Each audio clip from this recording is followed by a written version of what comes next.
해변에서 자동차로 30분 거리에 생메르 에글리스 마을. D-Day 전날 밤, 미 공수부대원들은 이 마을의 어두운 하늘을 낙하산으로 뒤덮었었다. 전쟁의 상흔은 이제 관광 상품으로 변해 있다. 독일군 본부의 주둔지이기도 했던 이 마을에는 레지스탕스의 후손들이 여전히 고향을 지키고 있는데, 놀랍게도 그들 역시 독일군복을 입은 동양인을 목격한 경험이 있었다. De l'Est en tant qu'unité militaire allemande, puisqu'ils ont tenu un secteur de la région auprès de Turqueville. Donc bon, ça a laissé quand même pas mal de traces parce que les gens avaient été un peu étonnés de voir des gens avec des traits un petit peu asiatiques, comme il y avait de l'Asie centrale et autres. Donc, c'est sûrement il y avait des asiatiques. D'apparence, comme on dit ici, des traits mongoloïdes. Vous avez vu beaucoup de. Ah oui, il y en avait pas mal, la Belgique au plan. Je sais qu'il y en avait énormément à Côte-Nouvelle, je crois. Peut-être. Oui, j'étais plus jeune. Les Mongoliens, donc les yeux bridés, comme nous. Quoi. Oui, oh, ils étaient pires que vous, hein. Que pour eux, des petits bonhommes. Hein. 조그만 우리 같은 거 이런 거. Ils étaient bagarreurs, hein. Ils aimaient la bagarre. Ah bon? Ah oui, alors ils ne se rendaient pas comme ça. Hein. Ah non. 노르망디 상륙작전 때 포로가 된 독일군 병사들. 그들 중에는 독일인이 아닌 다른 민족들도 많이 끼어 있었다. 독일이 점령한 동유럽과 러시아 지역에서 차출된 이방인들로 구성된 이 부대는 오스트 바탈리온, 즉 동방대대라고 불리웠다. Les seuls qui ont vraiment combattu contre les Américains, c'était des Géorgiens. Les Asiatiques étaient dans des bataillons et ils travaillaient, ils faisaient le mur de l'Atlantique. Ils travaillaient, ils étaient chauffeurs, parce qu'ils ne parlaient pas la langue allemande. Donc on ne pouvait les employer que dans des travaux où on n'avait pas besoin de parler. Donc ils étaient chauffeurs de camions, ils construisaient, ils faisaient des constructions, et ils étaient aussi, ils s'occupaient des animaux, parce qu'ils ne parlaient pas la langue. 프랑스의 전쟁사학자 샤를로 박사가 지난 30년 동안 수집했다는 자료는 동방대대의 규모를 증명하기에 충분했다. 민족별로 구성된 동방대대는 부대마다 각각 다른 마크를 사용했는데, 아제르바이잔, 그루지아, 키르기스탄, 그리고 중앙아시아의 여러 소수민족을 상징하는 문양을 하고 있다. 2차 대전이 끝날 때까지 이렇게 히틀러의 전사로 싸운 동방대대는 100만 명이 넘는다. 이들 중에는 인도인들로만 구성된 부대도 있었는데, 이런 아시아인들의 존재는 이제까지 일반인들에게는 잘 알려져 있지 않았다. 독일과의 전쟁은 서구인들만의 전쟁으로 여겨졌기 때문이다. 노르망디의 고리안도 동방대대 소속이었을 가능성이 높다. 스티븐 엠브로스에 따르면 그는 당시 조선으로부터 몽골 국경 모스크바를 거쳐 프랑스 노르망디까지 오게 되었다고 한다. 과연 이 조선인의 인생 역정은 가능한 것일까? 이 질문에 대해 노르망디 고리안이 거쳐간 4개국 역사학자들의 대답은 아주 흥미로웠다. Si vous dites ça comme ça à n'importe quelle personne qui passe dans la rue, il va rire. Je dis n'importe quoi. Bon, l'historien qui connaît un petit peu la Seconde Guerre mondiale comprend que ça puisse arriver. Ja, ich könnte mir so ein Schicksal wäre das ja, müsste man schon sagen, könnte ich mir vorstellen. Ну, первое, если я такого человека лично не знаю, ну, наверняка были, поскольку из Читы, допустим, да, он попал под Москву, потом туда и попал в плен. その方たちがソ連の捕虜になったと。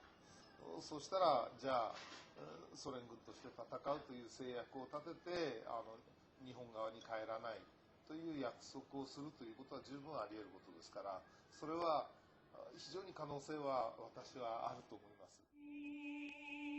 그렇다면 노르망디 고리안의 기구한 운명은 어디에서부터 시작된 것일까? 엠브로스에 따르면 그는 1938년 일본군에 징집된다.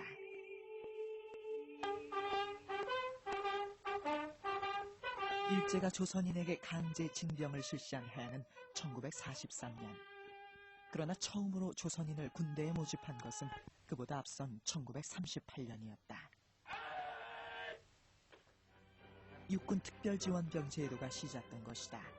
노르망디 코리아는 이때 일본군에 들어갔을 것이다. 각 지역에 할당된 인원을 채우기 위해 일제 관원의 회유와 협박이 뒤따랐다. 자연히 힘없고 가난한 시골 청년들이 후보로 선정되었고 80% 이상이 소장로 출신이었다. 1938년 6월에 발표된 제1기 합격자 명단. 이 202명 중에는 어쩌면 노르망디 코리안도 끼어있을지 모른다. 남태평양 군도에서 해방을 맞았다는 김종만 옹도, 육군 특별지원병 출신이다. 그 당시 주재소야. 네, 주재소. 경찰관. 선생님은 어떻게? 원위원장이고. 네. 나이고. 네. 김종만 옹도, 당시 강제동원 책임을 맡은 친일 공무원의 압력을 벗어날 수 없었다. 5명 배당을 받아가지고 와서 면에 있는 적임자를 다 선출해서 불러. 그 나도 거기에 불러더라고. 그 가보니까 너 지원병 가라 이거야. 근데 가라고 그래서 안 가면은 좀 만주로 쫓겨가는 편이야. 못 살아. 누구 찍히면 가야 돼요. 그건. 말이 지원병이지 전장터에 가고 싶어 하는 사람이 어디 있어. 군인 가면 전장터에 나가는 거지. 그렇다면 1938년 육군특별지원병으로 일본군에 들어간 조선인이 전쟁터로 보내진 것은 사실일까? 私はね、慰問班には参加しなかったんじゃないかと思いますね。っていうのはですね、志願兵って、いや、それは分かりませんけど、日本はすごくね、特にね、軍隊は朝鮮人の民族意識をすごく怖がってるわけですよ。すごく朝鮮人は民族意識が強いっていうのはもう三一運動で骨身に染みて分かってるわけです。だからその志願兵にするのもすごく怖いわけですね。 일본의 사학자 세치코 씨는 일제와 조선군의 배치 상황을 정리한 조선군 계요사를 그 근거로 들고 있다. 조선인으로 구성된 육군특별지원병은 조선반도를 벗어나지 않도록 함경도의 조선군 19사단과 서울 이남의 24단에 배치한다. 그러나 역사란 계획된 그대로 진행되는 것은 아니었다. 일단 조선에 배치된 한반도에 주둔하는 일본군의 공식 명칭이 조선군이었는데요. 조선군에 배치된 사람들이 배치된 이후에 다른 지역, 그러니까 중국 본토라든지 만주 지역에 있는 일본군으로의 파견 근무의 형태의 가능성은 충분히 있습니다. 그 이제 상징적인 예가 이인석 상등병 같은 경우가 사실은 38년에 특별지원병 2기인데, 1기 후기인데 39년에 중국 부대에 참전을 해서 죽지 않습니까? 일본군에 들어간 조선인의 첫 전사 소식이 들려온 곳은 조선 땅이 아닌 중국 산서성이었다. 1939년 6월 23일에 전사한 육군특별지원병 1기 이인석 상등병. 그러나 24살 꽃 같던 아내는 전사 통지서를 받을 때까지 남편이 중국에 끌려간 사실을 알지 못했다. 아셨던 거예요? 올라가면 중국서 죽은지 만주서 죽은지 어떤 놈이 알냐 지금. 일본 놈이 데려가가지고 했으니까. 이인석의 죽음은 더 많은 조선 청년들을 일제의 총알바지로 내몰기 위해 반도의 영예, 군국의 꽃으로 미화됐다.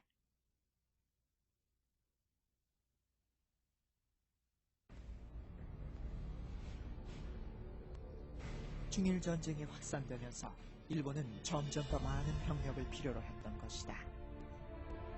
노르망디 코리안도 이인석과 같은 처지였을 것이다. 그러나 그가 보내진 곳은 더 머나먼 곳이었다. 엠브로스의 책에 따르면 그는 1939년 일본과의 국경 분쟁에서 소련군의 포로가 된다. 1939년 일본과 소련 사이의 국경 분쟁이 벌어진 곳은 바로 몽골과 만주가 맞닿은 노몬한.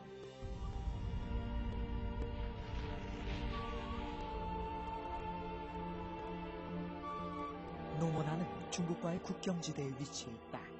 국경지대로 접근하려면 미리 국방부의 승인을 받아야 한다. 취재팀은 맹마루 삼보 소령의 안내를 받기로 했다. 몽골의 수도 울란바토르에서 노모난까지는 950km, 비포장도로를 27시간 동안 달려야 한다. 국경마을 슌베르. 주변에 흩어져 생활하는 유목민까지 합치면 4,000명 정도 거주하는 작은 마을이다. 몽골과 러시아는 노모난을 하린골이라고 부르는데 하린골은 할하강이라는 뜻으로 노모난 전투는 바로 그 하라강에서 벌어졌다. 마을 언덕에는 하린골 전투 승전 기념탑이 우뚝 솟아 있었다.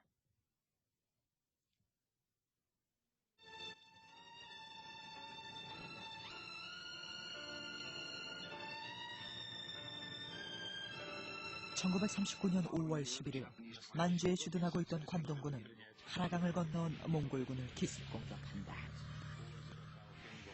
쉽게 끝날 것 같던 전투는 주코프 장군이 이끄는 소련군이 개입하면서 역전된다. 소련의 신무기에 힘입은 몽골군의 투지가 결국 일본을 굴복시킨 것이다.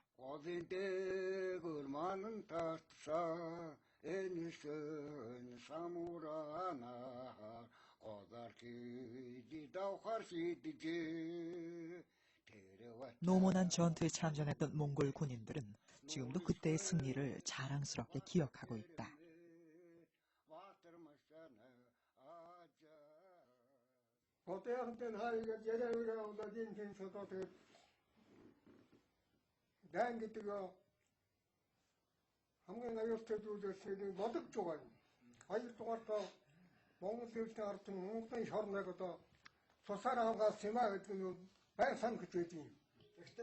Япон 들고도 신지는 일체였지. Япон 들고도 예동에 대한에 서울 될 때보다 술 못 타봤어. 쇠물 못 타봤어. 우울증한 일이 있어. 일본에서는 해마다 노모난 참전 군인들이 한 곳에 모인다. 이제는 야스쿠니의 신이 된 전사자들을 기리는 제를 지내는 것이다. 일본이 대외전쟁에서 처음 패배한 것이 바로 노모난 전투. 따라서 일본인들의 기억에서 지워버리고 싶은 역사로 취급되어 오랫동안 철저히 은폐되어 왔다.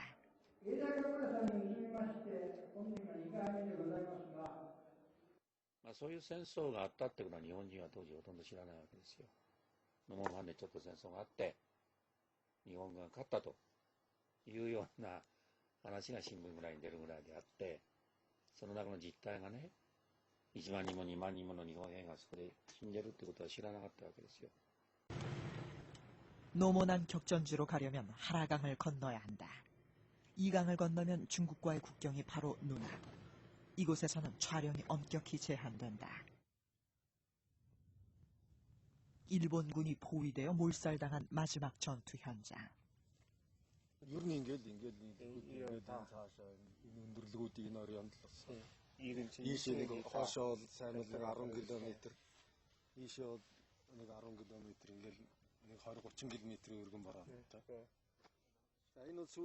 (8월 22일) 일본군은 소련군과 몽골 연합군에 완전히 포위되기에 이른다.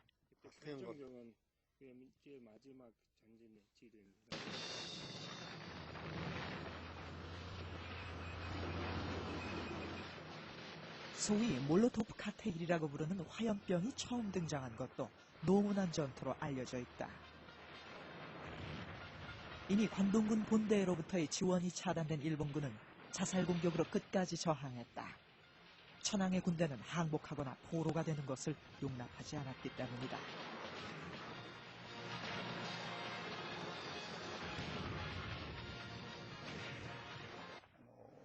捕虜というのは日本の兵隊である以上絶対なってはいけないという不分離というかね、そういうものがあったんですよ。だから帰りたくても帰れないと、そこなの。大体当時の隊長かなんかは全部ピストル自殺したんです。それは立派な最後であったということになって家族が救われるんです。 노모난 참전자의 증언에 따르면 병사들의 차별을 유도하기 위해 지휘관이 먼저 옥세를 했다고 한다. 호위망을 좁혀 들어가던 소련군의 눈에 마지막 순간 서로에게 총검을 겨누는 일본군들의 모습이 목격되기도 했다. 노르망디 코리안도 이런 상황에 놓였을 것이다.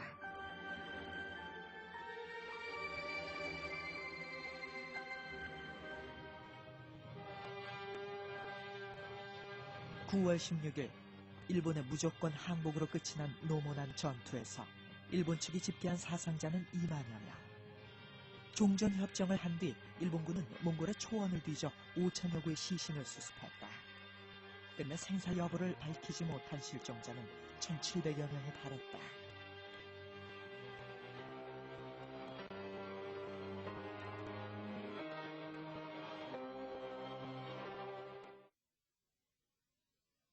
그러나 군의 명령에 따른 보도 통제로 노모난 전투에 참담한 패배가 베일에 가려지면서 1,700여 명의 행방 역시 묘연해지고 말았다.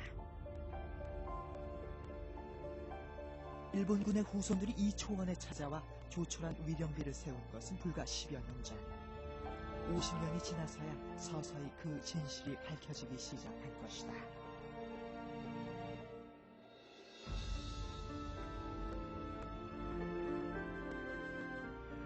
그들 중 일부는 용케 살아남아 소련군의 포로가 되었다.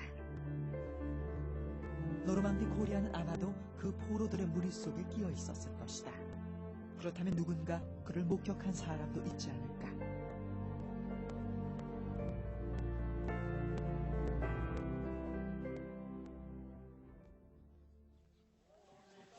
국경마을 슌베르 주민들이 한 곳에 모인 자리. 겔에서 치르는 소박한 결혼식에 낯선 이방인을 반갑게 맞이하는 유목민들.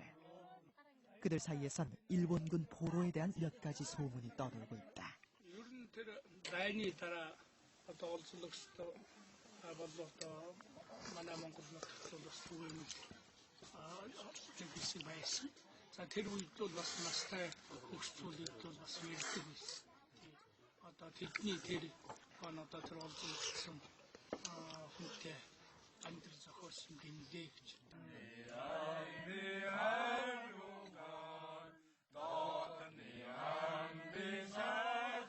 살아남았지만 일본으로 돌아갈 수 없는 사람들이 이곳에 남아 결혼을 하고 자손도 낳았다는 이야기. 어느 유목민 소년의 이국적인 외모에는 늘 그 아버지가 초원에 숨어든 일본군 포로일지 모른다는 풍문이 따라다녔다. 그리고 그들은 죽을 때까지 자신의 신분을 밝히지 않아 사실을 확인할 길은 없다는 얘기였다.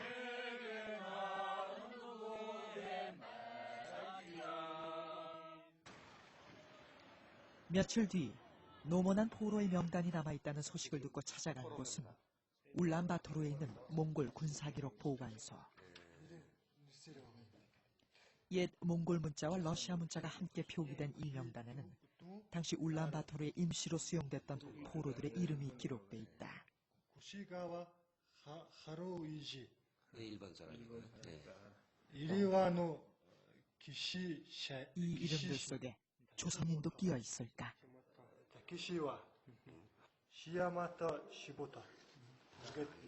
명단에 기록된 포로의 수는 모두 153명. 장교들은 모두 자결했다는 얘기와 달리 장교 계급의 조종사들 이름도 여럿 남아 있었다. 그런데 그 중에 조선인은 단 한 사람도 발견되지 않았다. 며칠 전에 죽었다. 그런 거는 기록이 돼 있고. 그러나 아직 희망이 사라진 것은 아니다. 노모난 전투에서 사실상 몽골군을 지휘했던 소련군. 그들의 기록은 러시아의 중앙 군사문서 보관소에 보관돼 있다. 소비에트 연방의 견고한 철문이 빗장을 푼 지 20년. 하지만 취재팀은 신분이 확실한 현지인의 도움을 받아 한 달여의 협상을 거친 뒤에야 어렵게 그 문을 통과할 수 있었다.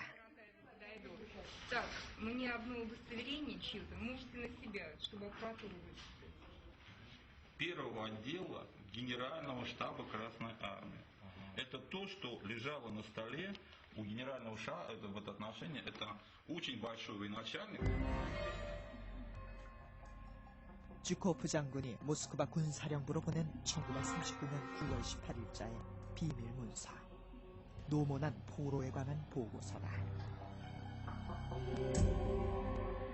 Японцев взято 155 человек пленные, запятая, Баргут, китайцев и корейцев 71 человек. 정확히 몇 명인지는 알 수 없지만 71명 중엔 분명 한국인이 포함돼 있었다. 1급 비밀로 분류된 이 보고서에는 포로들의 운명에 대해서도 언급돼 있다. 일본군 포로 226명 중 6명은 사망했다. 장교 10명은 모스크바로 보내겠다. 신문을 해봐서 쓸만한 포로 20명 정도는 남길 예정이다. 나머지는 일본 측에 잡혀있는 우리 포로와 1대1로 교환하는 것이 좋겠다. 우리는 포로들의 명단도 가지고 있다. 그렇다면 포로들 중 최소한 20명은 일본으로 돌아가지 않았다는 의미가 된다. Очень большая работа, очень большая работа. Правильная ссылка. Почему она возникла? Нет, больше. Я вчера весь день сидел, читал все это, пытался поймать слово корейца, чтобы... Да, это просто идут описания. 포로 개개인에 대한 기록을 보고 싶다는 말에 담당자는 취재팀을 문서보관실로 안내했다. 이곳은 각 파트마다 관리자가 따로 있어 마음대로 서류를 열람할 수 없으며 안내자 자신도 허가를 받아야만 관련 문서를 찾아볼 수 있다는 것이다. Чтобы обойти вот эти все хранилища, надо пройти 43 километра. 취재팀이 파악하기로는 분명 포로 명단과 신문 조서가 이곳에 소장되어 있다. 단지 공개를 꺼릴 뿐이다. 상부의 허락을 받는데 또다시 시간이 필요했다.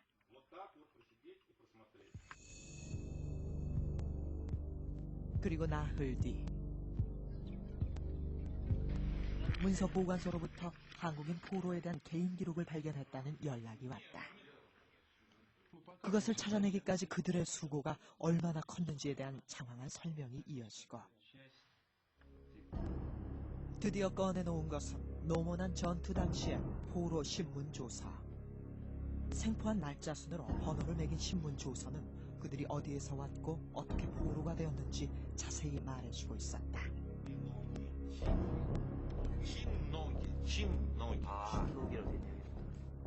1939년 9월 24일 수령군에 붙잡힌 사람은 중국인 길렌주, 이름이 남아있지 않은 몽골 사람, 그리고 한국인 진노기. 부대와 소속은? 관동군 제3소대 제1대대 고바야시 장군의 부대입니다. 석탄을 구하러 가다가 길을 잃었습니다. 석탄은 어디에 쓰려는 거지? 전사한 동료들을 화장하기 위한 겁니다. 시체 썩는 냄새 때문에 살아남은 사람들까지 질식해 죽을 지경이라고요. 조서의 끝부분에는 종전협정을 맺은 뒤에 잡힌 포로였기에 진노기를 그냥 일본 진영으로 돌려보냈다고 쓰여 있었다. 그러나 다음 날인 9월 25일 포로가 된 또 다른 한국인은 일본 진영으로 돌아가는 것을 완강히 거부했다.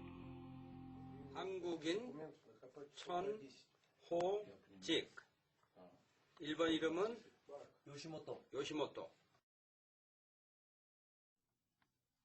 소속은? 자동차 부대에서 운전을 합니다. 자네 부대 군용 트럭은 몇 대나 있지? 한 500대 정도? 며칠 전 노몬한으로 파견될 때 탄원이랑 군용품을 잔뜩 싣고 왔습니다. 신문관님, 저는 일본인이 아닙니다. 일본인의 부대로 돌아가고 싶지 않습니다. 이곳에 남게 해주십시오. Жил в Корее, деревня Гопкионая. 한국에서는 시골 마을 곱기오나야에서 살았습니다. 23살 가난한 소장농이었던 천호직의 고향은 조선의 어느 시골 마을이라고 했다. 지역에 살았다고. 광기호? 기호가 이제 교, 뭐 이렇게도. Марк, тот, кто писал, он мог записать на слух. Поэтому название может быть, да, реально в Корее может быть другое название. 소련에 남겠다고 한 천호직. 그렇다면 그는 노르망디의 코리안일지도 모른다.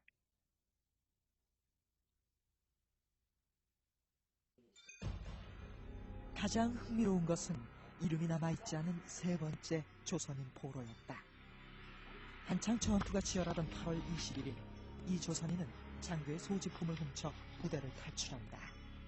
며칠 낮밤을 헤매다 너무 지쳐 잠든 사이 포로가 되었다고 합니다. 배낭과 돈과 편지와 Открытка. 엽서. 엽서가 포로랑 함께 있었습니다. Все связано вместе. Эти вещи принадлежат офицеру, у которого он служил. Это вещи поручика, это не вещи корейца. 뭐 때문에 탈영을 했지? 배가 고파서요. 보고품이 끊겨서 하루에 한 끼라도 먹으면 다행입니다. 게다가 탄약도 다 떨어져서 전투가 벌어지면 어차피 다 죽을 판이었습니다. 탈영 당시 부대에는 몇 명이나 살아있었나? 60명? 아니 50명 정도? 지금은 아마 더 적을 겁니다. 소련군의 유용한 정보를 제공한 이 조선인도 천오직처럼 다시 일본 진영으로 돌아가기를 원치 않았을 것이다. 그렇다면 그도 노르망디의 코리아일 수 있다.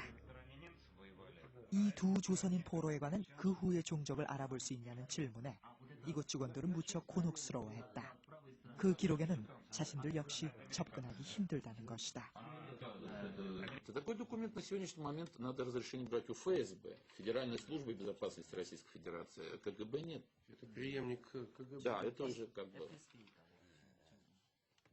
Нам надо выяснить. Документы есть у нас, в нашем архиве. Но часть документов рассекречена, часть не рассекречена. 이번에 공개한 포로 신문 조서는 102번에서 끝이 난다. 주코프 장군이 보고한 226명에 크게 못 미치는 숫자였다. 천오직과 이름 없는 조선인, 그리고 비공개 문서 속의 일본군 포로들은 그 후 어떤 운명에 처해졌을까?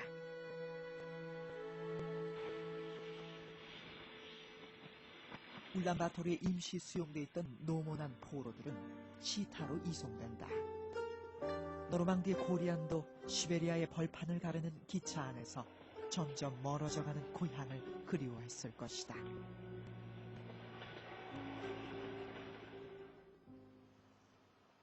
치타는 군사 요충지로 바이칼 호수가 있는 이르크츠크부터 중국 접경지대까지를 관할하는 자바이칼 군사령부가 있는 곳이다. 사령부에서 멀지 않은 곳에 포로 수용소 자리가 그대로 남아있다. 지금은 군수물자 보관소로 사용되고 있지만 한국전쟁과 베트남 전쟁 때까지만 해도 포로가 된 미군들이 이곳에 수용됐다.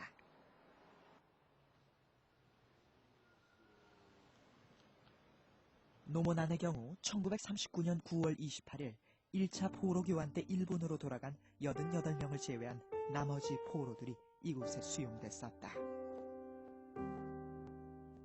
그런데 이듬해 두 번째 포로 교환으로 돌아온 사람들은 아직도 많은 수가 치타에 남아있다고 증언했다.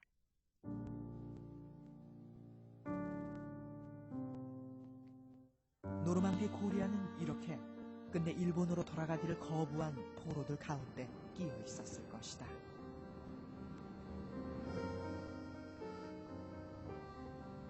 그리고 2차 대전 동안 소련의 모든 포로 수용소에서는 아주 특별한 신문이 진행됐다. Иностранные граждане, солдаты, офицеры, которые попадали к нам в плен во время войны, с ними велась работа соответствующая, чтобы привлечь на нашу сторону. Некоторые из них соглашались, получали даже гражданство Советского Союза. 직접 일본군 포로를 신문한 경험이 있는 이바노비치 교수는 실제로 노모난 전투에서 포로가 된 뒤 소련군에 들어간 한 조선인을 알고 있었다. Его взяли туда, потому что он знал корейский язык, японский, а в университете изучал русский язык в Токио. Поэтому его взяли туда, ну, для разведки, ясно. 그 조선인의 이름은 박성훈. 소련군에 들어간 뒤 그는 신분을 감추고 만주에서 일본군의 동정을 살피는 첩보 활동을 했다고 한다. 해방 이후 박성훈의 행적은 뜻밖에도 사할린에서 발견됐다. 그분이 1945년도 8월 달에 러시아 말로 붉은 군대라 했습니다. 그때는 적군이죠. 붉은 군대와 함께 통영원으로 사하린으로 오게 됐다는 것. 그게 소련군 장교라는 것도 이야기 들었고요. 근데 그분이 키는 훨씬 크고 아주 인물도 잘 생겼습니다. 일본말도 잘 하시고. 후에 조선말 방송국에서 언론인으로 활동하다 75세에 세상을 떠났다는 박성훈. 그러나 죽을 때까지 자신의 과거에 대해서는 아무 말도 하지 않았다고 한다. 노몽항이고 무슨 할힌 걸고 전 그 말은 한 번도 들어본 적이 없어요. 그 일본군에 있었다는 문제 자체가 되게 큰 문제가 되는 건데 왜 그 사람들은 말하겠어요? 박성훈이 그랬던 것처럼 노르망디 코리안도 포로 수용소에서 소련군에 들어갔을 것이다. 당시 소련군이 되려면 소련 국적을 취득해야만 했다. 노르망디의 코리안은 이때 소련 이름을 얻었을지도 모른다. 이제 소련군이 된 노르망디 코리안. 그의 운명의 수레바퀴는 모질게 돌아갔다. 전쟁터를 벗어난 지 2년도 채 안 돼 또다시 모스크바 전투에 보내진 것이다.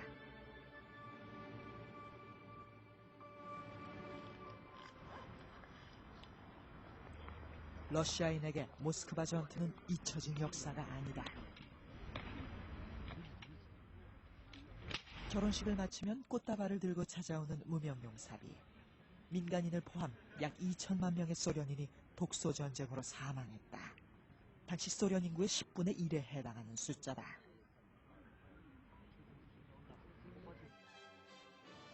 (1941년 6월) 히틀러는 소련과의 불가침 조약을 깨고 소련을 침공한다.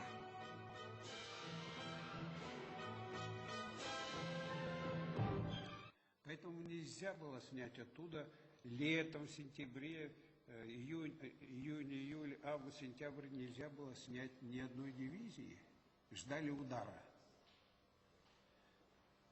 Но когда стало известно, что Япония не собирается нападать на нас в то время, не собирается, нам по разведданным всем стало известно. Тогда часть сил можно было перебросить. Вот причина, вот почему.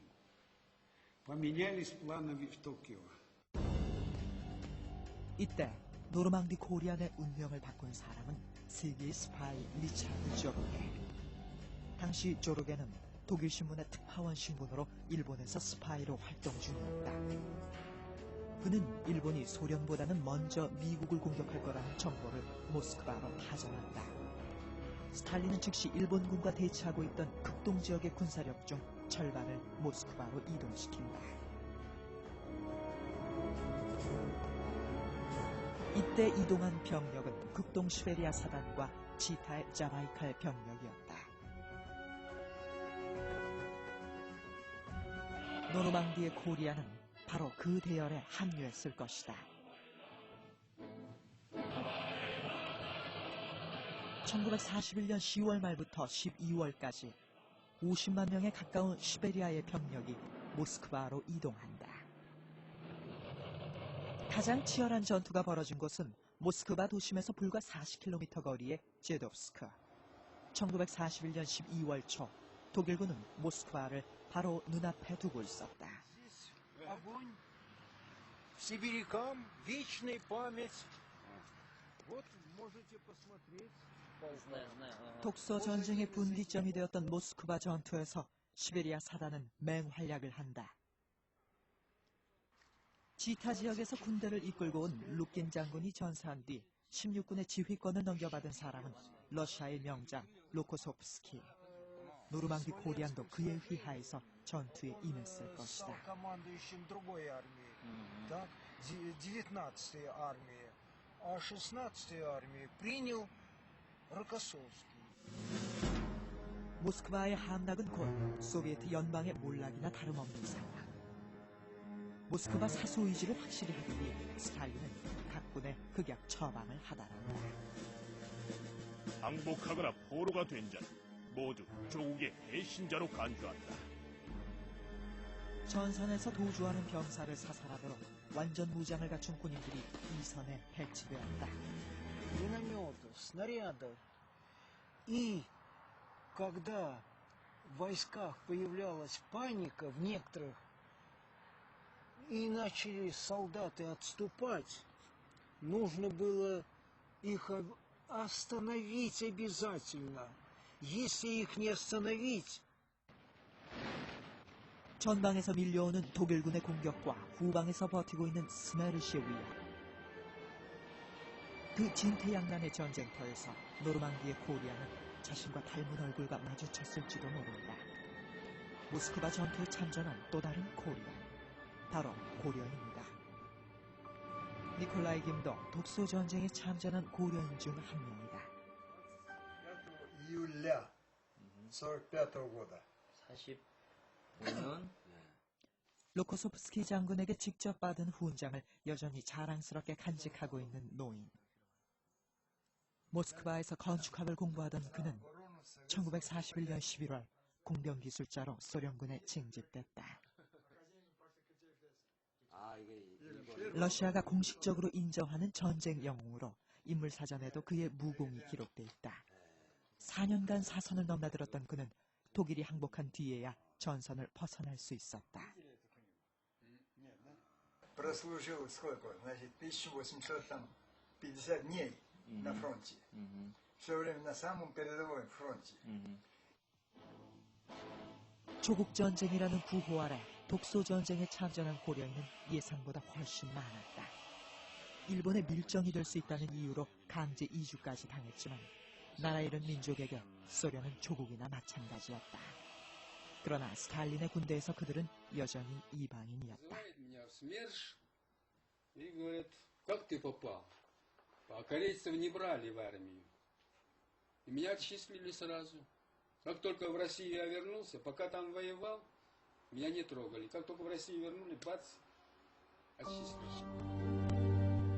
러시아 전역에서 독소 전쟁에 참전한 것으로 확인된 고려인은 125명. 모스크바에서 고려인 신문 기자로 일했던 드미트리 신이 3년 전부터 참전 고려인들을 발굴해 확인한 숫자다. 드미트리 씨는 더 많은 고려인이 독소 전쟁에 참전한 것으로 파악하고 있다. 하지만 증명하기가 쉽지 않다는 것이다. 43년에 죽었습니다. 흑해에서. Но я знаю еще такую историю, это гораздо большая трагедия для людей, для корейцев, которые уходили на фронт не под корейскими фамилиями, которые уходили на фронт как казахи, да, как татары, как русские. Они возвращались и жили под корейскими фамилиями. И они в течение жизни не могли как бы доказать, что они воевали в войне. 독소 전쟁이 발발한 초기 6개월 동안 소련군 전사자는 226만 명. 독일군 1명이 전사할 때 소련군 20명이 숨진 셈이다. 독일군의 포로가 된 소련군은 330만 명이 넘는다.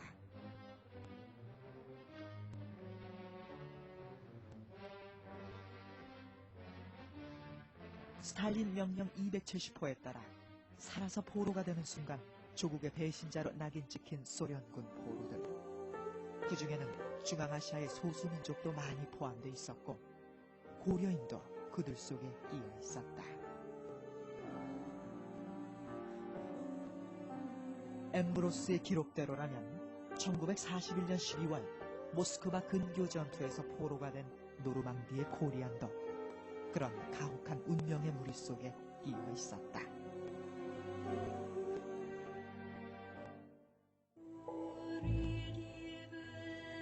노모난과 모스크바 전투에서 살아남은 우리의 주인공 프랑스 노르망디에서 또다시 미군의 포로가 된다. 독일과 미국의 포로 문서에서 속속 드러나는 코리안의 발자취. 독일 군복을 입은 조선인, 그는 과연 누구일까? 그리고 그는 고향으로 돌아갈 수 있을까?